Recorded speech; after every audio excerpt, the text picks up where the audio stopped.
Hey guys, welcome to the Liberal Hive Mind, a channel solely focused on exposing the abundant hypocrisy of the left. Okay, so you know what I always say, a picture is worth 1,000 words, and if that's the case, a video must be worth 10,000 words. Well, this is one of those videos. This is a video that says a whole lot. You know, let's just say hypothetically, if I was to have a clip in my possession that just happened to perfectly exemplify the inauthenticity of the left at large, and especially their politicians, you know how everything's a pander, everything's an act with an ulterior motive behind it. You know, imagine I had that perfect clip. Well, you don't have to imagine, because I actually do have that clip and many others. And these clips, at least in my view, show you that everything's an act, everything's drama and theater with these people. Let me show you guys exactly what I'm talking about. We got some stuff to get into, so let's roll the tape. Okay, so here's exactly what I was alluding to earlier. The Democrats are at it again, putting on another performative spectacle. This time a moment of silence for January 6th.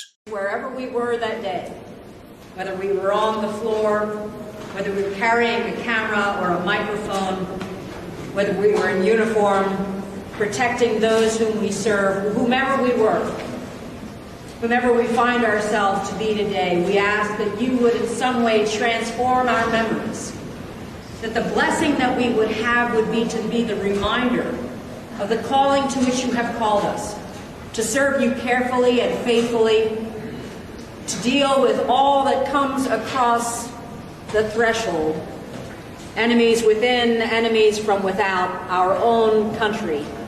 We pray then that we would serve you now even more carefully, even more specifically intending to preserve all that you have given us, this experiment that is so precarious, that in this we would be the strength, the foundation to our future. May these memories only strengthen our fortitude to serve you then, from now and always. It's in the strength of your name we pray.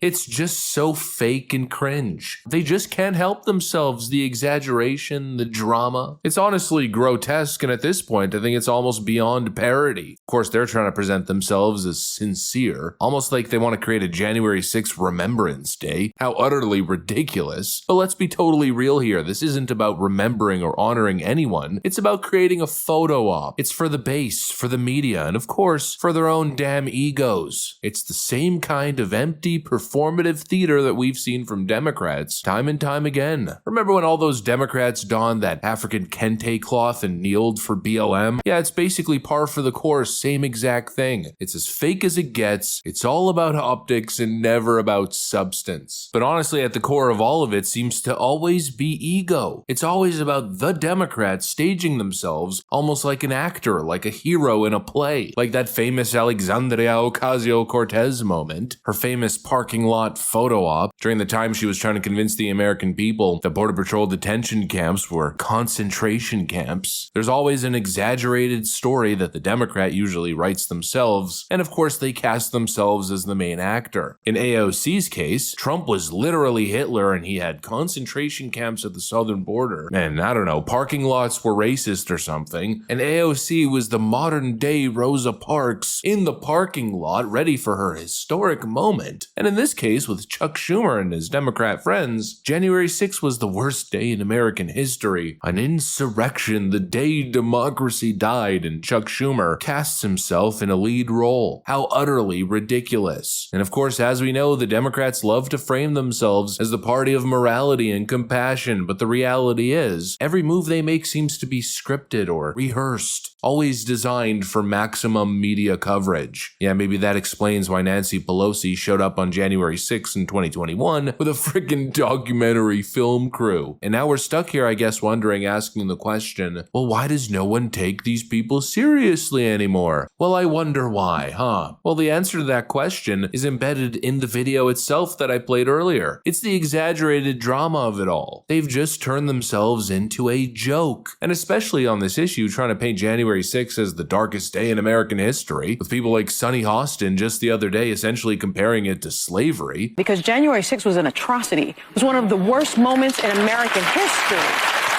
And when you think about the worst moments in American history, you know, like World War II, things that happened, like the Holocaust, chattel slavery.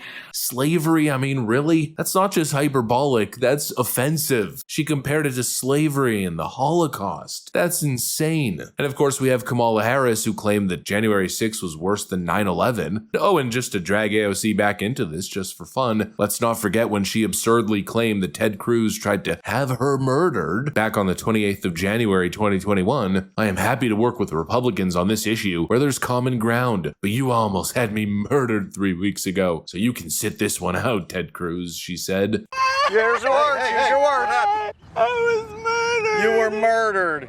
Okay, Just all this crazy, over-the-top Karen behavior, the partisan melodrama, the hyperbole that we've seen from the left, it's become so extreme that it's just become impossible to take these people seriously anymore. And what's funny is how they're shooting themselves in the foot. January 6th was not a good day for Republicans from a perspective of optics. And Democrats obviously saw that. They were trying to carpe diem seize the day. And it was in a way a golden goose that was given to them. But they managed to screw it up. All they had to do was approach the issue with a more level-headed approach. The other side engaging in a riot can always be used as political currency, but that wasn't good enough for them. It wasn't just a protest that got out of hand, and there was more to the story than the black and white narrative that was being presented by the media. No, it was an insurrection led by Donald Trump, who tried assaulting Secret Service so he could turn the beast around and lead his armed rebellion against the federal government. I mean, give me a break. You see what I'm saying here, right? The fake news drama, the propaganda. When you exaggerate like this, you totally discredit yourself. That's what happened to Adam Schiff. That's why he's become such a despised figure, because he lies and pretends and tries to exaggerate things in an effort of achieving his political means. And so I guess what I'm saying is I think that's the Democrat brand. It's all theater, it's all manipulation, feeding the big left-wing narrative machine. Anyways, that's pretty much what I got for you guys on this one. Hopefully you enjoyed the video. If you did, make sure to leave a like and possibly subscribe. Thanks for watching, and I'll see you on the next one.